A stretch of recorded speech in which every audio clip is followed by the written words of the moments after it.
Ladies and gentlemen, ಮಂದಿರ ಹಾಗೆ ಮಸೀದಿಗಳು vote bank ಕೇಂದ್ರಗಳಾಗಿದೆ.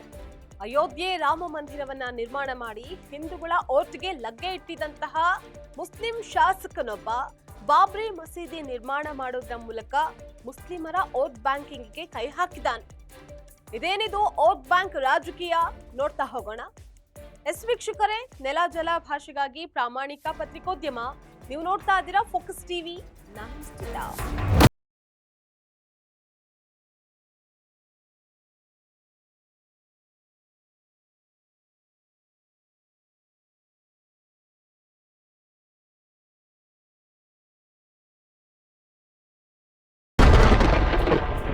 ಅಯೋಧ್ಯೆಯಲ್ಲಿ ಶ್ರೀರಾಮ ಮಂದಿರ ನಿರ್ಮಾಣ ಆಯಿತು.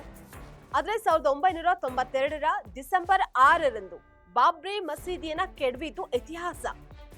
ಟಿಎಂಸಿ ಪಕ್ಷದ ಸಸ್ಪೆಂಡ್ ಆದ ಶಾಸಕ ಹಮಾಯೂನ್ ಕಬೀರ್ ಪಶ್ಚಿಮ ಬಂಗಾಳದ ಮುರ್ಷಿದಾಬಾದ್ನಲ್ಲಿ ಬಾಬ್ರಿ ಮಸೀದಿ ನಿರ್ಮಾಣಕ್ಕೆ ಮುಂದಾಗಿದ್ದಾರೆ.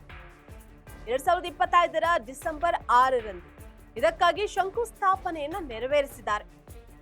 ಶಂಕುಸ್ಥಾಪನೆ ಹಿನ್ನೆಲೆಯಲ್ಲಿ ಬಾಬ್ರಿ ಮಸೀದಿ ಮಾದರಿಗೆ ಭಾರಿ ಪ್ರಮಾಣದಲ್ಲಿ ದೇಣಿಗೆ ಹರಿದು ಬರ್ತಾ ಇದೆ. 3 ದಿನಗಳಲ್ಲಿ 3 ಕೋಟಿ ರೂಪಾಯಿ ಸಂಗ್ರಹ ಆಗಿದೆ ಅಂತ ಹುಮಾಯೂನ್ ಕಬೀರ್ ಆಪ್ತ ಹೇಳಿದ್ದಾರೆ.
ಹಿಂದೂ ರಾಷ್ಟ್ರ ಭಾರತ ತಮ್ಮ ಮಾತೃಭೂಮಿ ಅಂತ ಪರಿಗಣಿಸುವಂತಹ ವ್ಯಕ್ತಿಗಳು ಭಾರತೀಯ ಸಂಸ್ಕೃತಿಯನ್ನ ಗೌರವಿಸ್ತಾರೆ ಅಂತ ಮೋಹನ್ ಭಾಗವತ್ ಹೇಳಿದ್ದಾರೆ.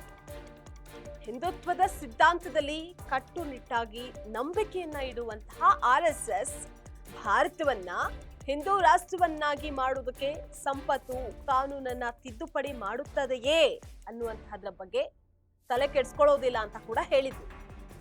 ಇನ್ನು RSS ಯಾವುದೇ ಮುಸ್ಲಿಂ ವಿರೋಧಿ ಭಾವನೆಯನ್ನ ಹೊಂದಿರುವಂತಹ ಸಂಘಟನೆ ಅಲ್ಲ.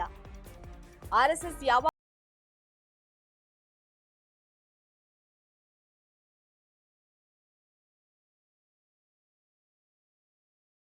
ಹೊರಹಾಕಿರುವಂತಹ ರಾಷ್ಟ್ರೀಯ ಸ್ವಯಂ ಸೇವಕ ಸಂಘದ ಮುಖ್ಯಸ್ಥ ಮೋಹನ್ ಭಾಗವತ್ ಹೊಸದಾಗಿ ವಿವಾದಗಳನ್ನ ಸೃಷ್ಟಿ ಮಾಡೋದ್ರಲ್ಲಿ ಯಾವುದೇ ಅರ್ಥ ಇಲ್ಲ ಅಂತ ಹೇಳಿದ್ದಾರೆ. ಎಲ್ಲರನ್ನ ಒಳಗೊಳ್ಳುವಂತಹ ಸಮಾಜಕ್ಕಾಗಿ ನಾವು ಪ್ರತಿಪಾದನೆಯನ್ನ ಮಾಡಬೇಕಾಗಿದೆ ಅಂತ ಭಾಗವತ್ ಅಭಿಪ್ರಾಯವನ್ನ ವ್ಯಕ್ತಪಡಿಸಿದ್ದಾರೆ. ಇದಾಗಿತ್ತು ಇವತ್ತಿನ ಫೋಕಸ್ ಸ್ಪೆಷಲ್ ಸ್ಟೋರಿ.